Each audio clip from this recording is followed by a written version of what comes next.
বন্ধুরা, good morning বন্ধুরা, আবারও চলে এসেছি আমি গপ্পসপ্প চ্যানেলে আজকে স্বাগত। আজকে শনিবার, সেরকম কিছু আজকে রান্না নেই। তো এখন আমি পাস্তা বানাবো, তো পাস্তা রেসিপিটা আপনাদের সাথে শেয়ার করব। পাস্তাটাকে আমি সিদ্ধ করে রেখেছি। এবার কড়াইতে তেল দিয়ে আমি আগে ডিমের ভুজিয়াটা করে নেব।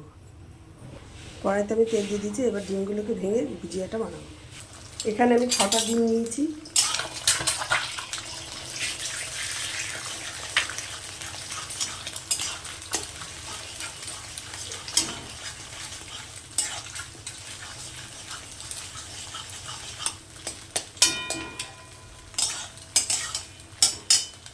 ডিমের ভুজিটা আমার হয়ে গেছে, এবার আমি নামিয়ে দিই।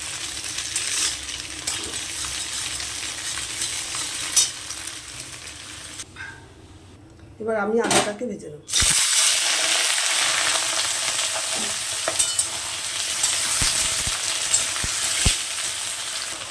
আলুর মধ্যে আমি 1 চামচ নুন দিয়ে দিচ্ছি।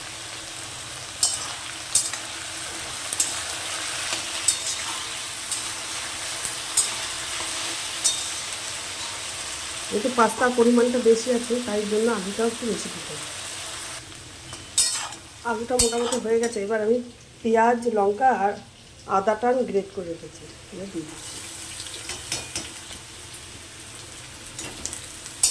যারা রসুন খায় তারা রসুনও খেতে পারবে, আমি রসুনটা দিলাম না। যেহেতু আমি নর্মালভাবে করছি, সেই জন্য রসুনটা দিচ্ছি। এর মধ্যে আমি টমেটোটা দিয়ে দিচ্ছি।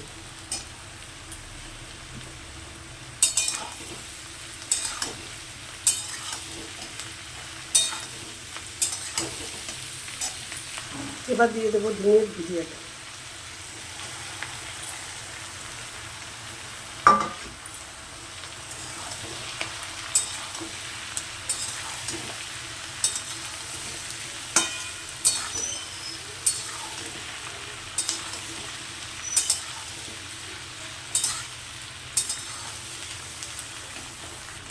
আর একটু নুন দিয়ে দিচ্ছি।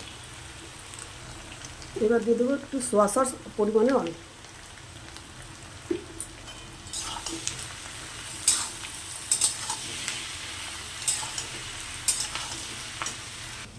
এবার দেবো একটু চিলি সস।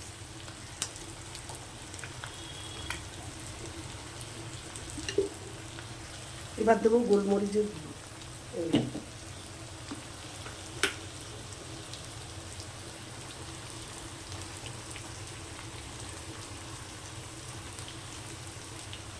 দেবো বিট নুনের গুঁড়ো, বিট নুন।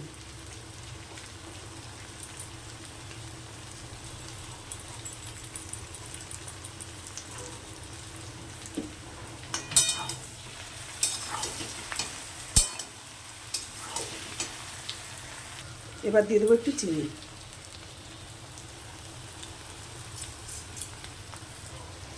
এবার দিয়ে দেবো পাস্তার মশলা।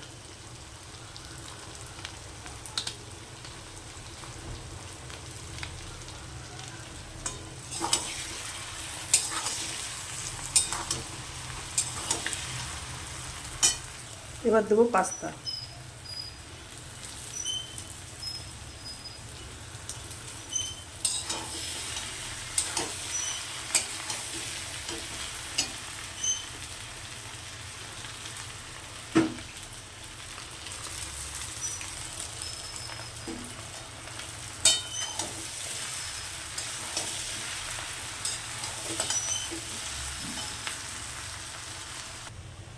এবার দিয়ে দেবো টমেটোর সস। এর মধ্যে চিংড়ি মাছ দিয়েও খাওয়া যায়, আমি অনেকবারই পাস্তা রেসিপি করা আছে, তবুও আজকে আবার একবার দেখালাম।